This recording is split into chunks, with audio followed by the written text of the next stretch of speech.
નમસ્કાર ગુજરાતવાસીઓ, ફરી એક વખત આપ સર્વે મિત્રોનું હાર્દિક સ્વાગત છે આજના તાજા અને નવા હવામાન સમાચારના વિડીયોની અંદર।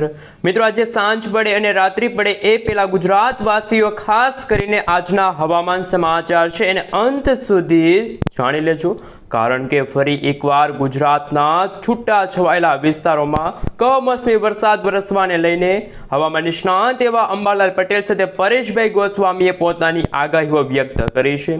ખાસ મિત્રો, હવામાન વિભાગે ગુજરાતમાં ચોમાસાના આગમનને લઈને, વાવણી લાયક વરસાદને લઈને, ભારેથી અતિ ભારે વરસાદ વરસવાને લઈને આગાહી વ્યક્ત કરી છે।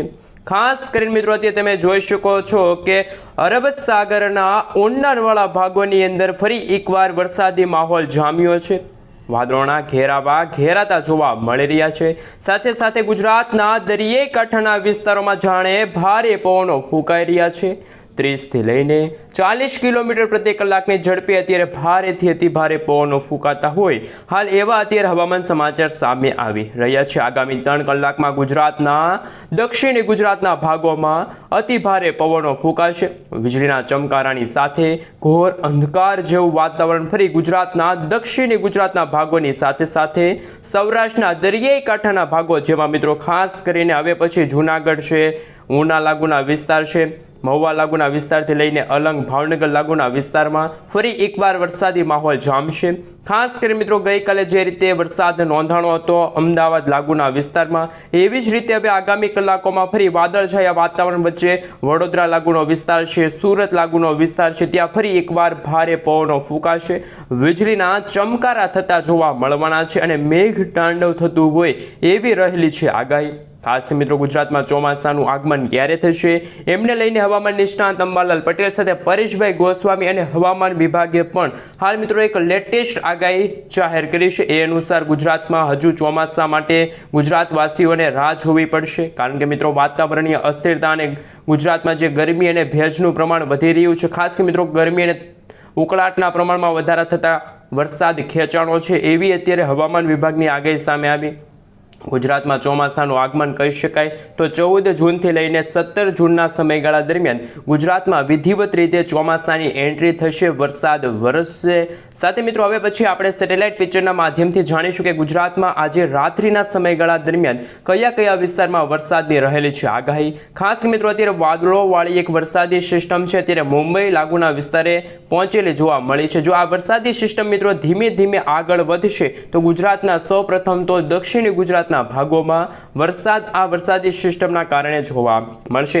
ત્યાર પછી મિત્રો વલસાડ લાગુનો વિસ્તાર છે, સાથે સાથે ખાસ મિત્રો એક નાનકડી એવી વાદળોના ઝુંડવાળી વરસાદી સિસ્ટમ દાહોદ લાગુના વિસ્તારમાં અત્યારે આકાર પામતી જોવા મળી રહી છે અને અમદાવાદ લાગુના વિસ્તારથી લઈને મિત્રો તમે જોઈ શકો છો મધ્ય ગુજરાતના ભાગોમાં ફરી એકવાર વરસાદી માહોલ જામશે। પરંતુ અત્યારે મિત્રો તમે જોઈ શકો છો કે હિન્દ મહાસાગરનો જે આ દરિયો છે, આ દરિયાની અંદર અત્યારે નવી વરસાદી સિસ્ટમ આકાર પામતી જોવા મળી છે। સાયક્લોનિક સર્ક્યુલેશનના ભાગરૂપી અરબ સાગરના દરિયાઈ કાંઠાના ભાગોની સાથે સાથે ભારતના દરિયાઈ કાંઠાના ભાગોમાં પણ અત્યારે વરસાદ વરસી રહ્યો છે એવી અત્યારે હવામાન વિભાગની લેટેસ્ટ આગાહી સામે આવી રહેલી છે। પરંતુ મિત્રો, આગામી કલાકોમાં ફરી ગુજરાતવાસીઓને રહેવું પડશે સાવચેત, કારણ કે મિત્રો મુંબઈના દરિયાઈ કાંઠાના ભાગોમાં ફરી એકવાર દરિયો છે મિત્રો ગાંડોતુર બનતો હોય તેવી અત્યારે હવામાન વિભાગની આગાહી સામે આવી।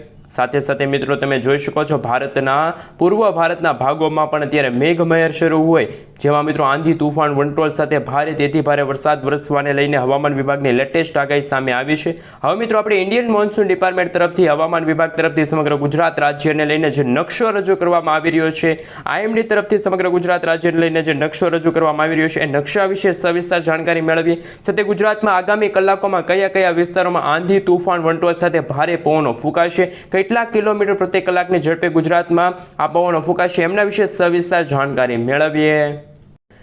મિત્રો, અત્યારે તમે તમારા મોબાઈલ સ્ક્રીનની અંદર જોઈ શકો છો હવામાન વિભાગ તરફથી અત્યારે સમગ્ર ગુજરાત રાજ્યને લઈને જે નકશો રજૂ કરવામાં આવી રહ્યો છે, અમદાવાદ હવામાન વિભાગે આ નકશો રજૂ કર્યો છે, જેમાં તો મિત્રો ખાસ કરીને વાત કરીએ તો આજે કચ્છ લાગુનો વિસ્તાર છે, કચ્છ, મોરબી, જામનગર, દેવભૂમિ, દ્વારકા અને પોરબંદર. આમ મિત્રો 5 એવા જિલ્લા રહેશે જ્યાં ગુજરાતમાં આજે ખાસ કરીને વાતાવરણ બિલકુલ ચોખ્ખું જોવા મળશે, સૂકું વાતાવરણ જોવા મળશે.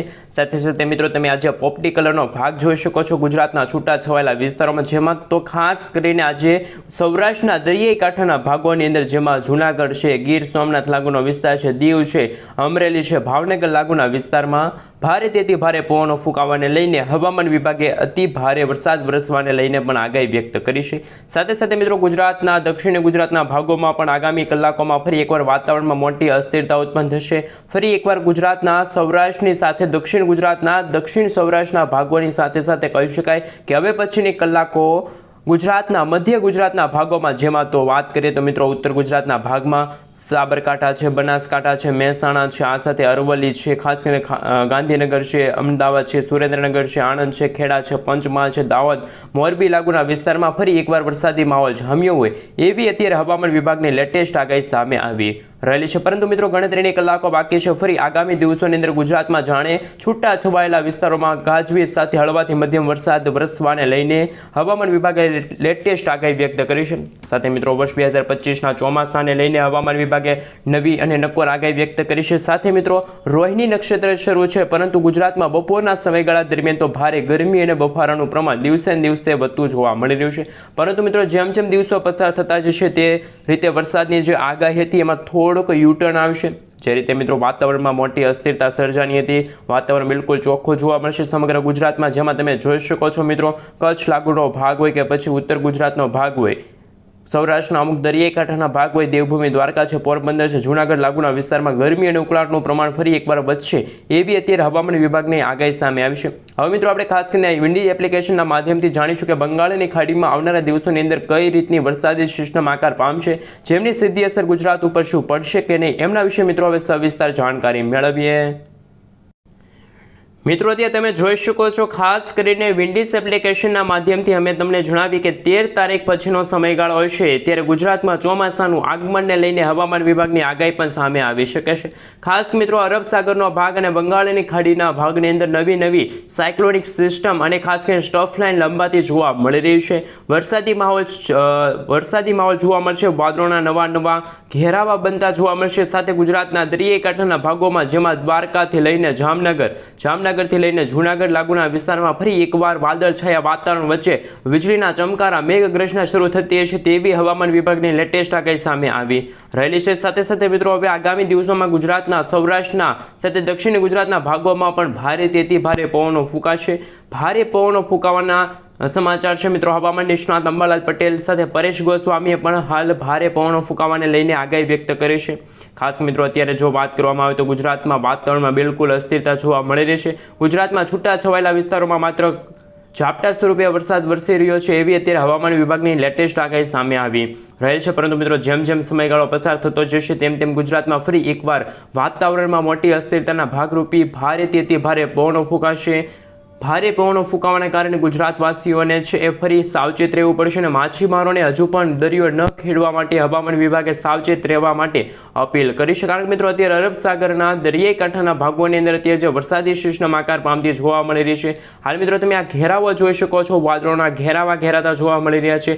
અત્યારે ભારતના અને અરબ સાગરના દરિયાને અડીને આવેલા ભારતના જેટલા પણ દરિયાઈ કાંઠાના ભાગો છે, જેમાં મુંબઈથી લઈને બેંગલુરુ લાગુના વિસ્તારમાં ફરી એકવાર વાતાવરણમાં મોટી અસ્થિરતા ઉત્પન્ન થઈ છે. વાદળોના ઝુંડ ઘેરાતા જોવા મળી રહ્યા છે. પરંતુ મિત્રો હવે ગણતરીની કલાકો બાકી છે કે કચ્છ લાગુના જે નડિયાદ લાગુના વિસ્તાર છે ત્યાં પણ વાતાવરણમાં ફરી એકવાર મોટી અસ્થિરતા ઉત્પન્ન થતી જોવા મળવાની છે. સાથે સાથે મિત્રો આગામી દિવસોની અંદર ગુજરાતમાં ખાસ કરીને હળવાથી મધ્યમ વરસાદ વરસવાને લઈને હવામાન નિષ્ણાત અંબાલાલ પટેલ સાથે પરેશભાઈ ગોસ્વામીએ પણ ગુજરાતમાં ભારેથી ભારે વરસાદ વરસવાને લઈને અત્યારે હાલ ખાસ કરીને આગાહી વ્યક્ત કરી છે. સાથે સાથે ચોમાસાની એન્ટ્રીને લઈને શું નવી અપડેટ સામે આવી છે, શું મિત્રો ગુજરાતમાં હજુ ચોમાસાની એન્ટ્રી થઈ નથી પરંતુ વાતાવરણીય ભેજના કારણે શું ગુજરાતમાં વરસાદ વરસી શકે છે, કમોસમી વરસાદના ભાગરૂપે ગુજરાતમાં ચોમાસાનું આગમન થશે. હાલ એવી પણ અત્યારે લેટેસ્ટ આગાહી હવામાન નિષ્ણાત અંબાલાલ પટેલ સાથે પરેશભાઈ ગોસ્વામીએ વ્યક્ત કરી છે. ખાસ મિત્રો હવે પછીની કલાકોમાં તમે જોઈ શકો છો હિન્દ મહાસાગરના આ દરિયાઈ કાંઠાના ભાગોની અંદર અત્યારે વાદળોના એકાએક બંધારણ થઈ રહ્યા છે અને આ વરસાદી સિસ્ટમ છે મિત્રો વાવાઝોડાની અંદર પણ કન્વર્ટ થશે. સૌથી પહેલા મિત્રો આ સાયક્લોનિક સર્ક્યુલેશન વરસાદી સિસ્ટમ છે તે પછી એ લો પ્રેશરની કેટેગરી સુધી મજબૂત થશે, ત્યાર પછી પછી ડીપ ડિપ્રેશન અને ડીપ ડિપ્રેશનમાંથી જ્યારે ચક્રવાતની અંદર કન્વર્ટ થશે તો ફરી એકવાર વાવાઝોડાનો ખતરો છે એ અત્યારે બંગાળની ખાડીને અડીને આવેલા ભારતના દરિયાઈ કાંઠાના ભાગોમાં જોવા મળશે, જેમાં ખાસ મિત્રો હવે પછીની કલાકો માટે ભુવનેશ્વર લાગુનો વિસ્તાર છે. આ સાથે મિત્રો તમે જોઈ શકો છો એ રીતે વાતાવરણમાં ફરી એકવાર મોટી ઉથલ પાથલ શરૂ થતી હોય તેવી અત્યારે હવામાન વિભાગ સાથે હવામાન નિષ્ણાત અંબાલાલ પટેલ સાથે પરેશભાઈ ગોસ્વામી આગાહી વ્યક્ત કરી છે. સાથે મિત્રો ગુજરાતમાં વાવણી લાયક વરસાદને લઈને પણ અત્યારે લેટેસ્ટ આગાહી સામે આવી છે. વાવણી લાયક વરસાદ 8 જૂન પછીના સમયગાળા દરમિયાન ગુજરાતમાં ફરી એકવાર વરસાદી માહોલ જામશે અને એ સમયગાળા દરમિયાન જે વરસાદ વરસશે એ વાવણી લાયક વરસાદ સાબિત થઈ શકે છે.